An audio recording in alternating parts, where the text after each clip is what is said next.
حضرت عمر بن عبدالعزیز جو کہ اموی خاندان کے چشم و چراغ تھے، لیکن ان کا مزاج سب سے ہٹ کے تھا، انوکھا اور نرالا تھا۔ سلیمان نے ساری زندگی تخت و تاج کی بسر کرنے کے بعد سوچا کہ میں ان کو اپنا نائب بناؤں۔ تو خیر، جب ان کا انتقال ہوا تو لوگ دمشق کی جامع مسجد میں جمع ہوئے اور وصیت نامہ پڑھا گیا۔ تو حضرت عمر بن عبدالعزیز کھڑے ہوئے، فرمایا لوگوں، نہ تو میری منشا تھی کہ مجھے خلیفہ بنایا جائے اور نہ مجھے اس بات کا علم تھا، یہ میری منشا اور آپ لوگوں کی مشاورت کے بغیر کیا گیا ہے، میں اس سے دستبردار ہوتا ہوں، آپ جس کو چاہیں اپنا خلیفہ مقرر کر لیں۔ تو لوگوں نے کہا آپ ہی ہمارے امیر ہیں، آپ ہی ہمارے خلیفہ ہیں۔ تو آپ نے فرمایا کہ جب تک اللہ کی اطاعت کرتا رہوں تب تک تمہارا خلیفہ رہوں گا۔ اور پھر آپ نے حکم نامہ جاری کیا کہ میری جتنی جائیداد ہے ساری بیت المال میں جمع کروائی جائے گی، اور جتنے بھی اموی شہزادے تھے ان کی جائیدادیں جو انہوں نے لوگوں کے ضبط کی ہوئی تھی سب کو بحق سرکار ضبط کرنے کا حکم نامہ جاری کیا۔ مسجد سے باہر نکلے تو آپ کے لیے شاہی سواری لائے گی، فرمایا میرا خچر کافی ہے میرے لیے۔ گھر پہنچے تو اپنی بیوی فاطمہ بنت عبد الملک سے کہا، جو بادشاہ کی بیٹی ہے، بادشاہ کی پوتی ہے اور 4 بادشاہوں کی بہن ہے، ناز و نعم میں پلی ہوئی ہے، کہا کہ میرے ساتھ تم رہنا چاہو تو تمہیں اپنے سارے زیورات، زر و جواہر، سارا مال بیت المال میں جمع کروانا ہوگا اور فقیرانہ زندگی بسر کرنا ہوگی۔ اب اس پاک باز خاتون نے کہا کہ میں اس کے لیے تیار ہوں، میں فقیری کی زندگی کو ترجیح دیتی ہوں۔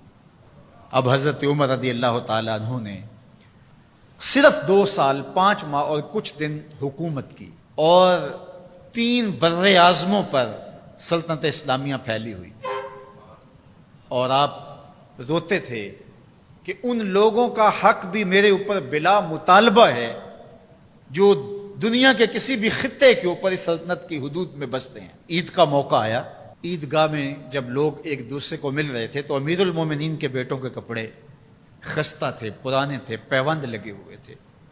تو آپ نے اپنے بیٹوں سے کہا کہ تمہیں شرم تو آ رہی ہوگی کہ امیر المومنین کے بیٹے ہو کہ تمہیں ڈھنگ کا لباس بھی دستیاب نہیں ہے۔ تو آپ کا ایک بیٹا عبد الملک بن عمر بن عبدالعزیز جو آپ کی زندگی میں انتقال کر گیا تھا، اس نے کہا ہمیں اس بات پہ فخر ہے کہ ہمارے باپ نے خیانت نہیں کی ہے، ہمارا باپ دیانتدار ہے۔ جب گھر آتے ہیں تو آپ کی بیٹیاں آپ کو عید مبارک کہتی ہیں، آپ سے ملتی ہیں، لیکن منہ پہ کپڑا دھرا ہوا ہے۔ تو حضرت عمر رضی اللہ تعالیٰ عنہ عمر بن عبدالعزیز بولتے ہیں کہ بیٹی آپ نے چہرے کے اوپر کپڑا کیوں رکھا ہوا ہے؟ تو وہ کہتی ہیں ہم نے کچے پیاز سے آج کھانا کھایا ہے تو اس لیے ہم نے کپڑا رکھا ہے کہ آپ اس کی سمیل محسوس نہ کریں۔ تو حضرت عمر بن عبدالعزیز رو پڑتے ہیں اور فرماتے ہیں کہ کس باپ کا جی نہیں چاہتا کہ میری اولاد آسودہ ہو، لیکن میں آخرت سے ڈرتا۔ حضرت عمر بن عبدالعزیز رضی اللہ تعالیٰ عنہ کے 2 سال 5 ماہ اور چند دنوں کے اندر ایسا عدل پھیلتا ہے کہ لوگ کہتے ہیں ہمیں لگتا تھا آسمان اور زمین کے درمیان ترازو گاڑ دیا گیا ہے، ہر شے پوری پوری تولی جا رہی ہے، اور اتنی خوشحالی آتی ہے، اتنی خوشحالی آتی ہے، لوگ زکوٰۃ کے پیسے لے کے نکلتے ہیں، کوئی زکوٰۃ لینے والا نہیں ملتا۔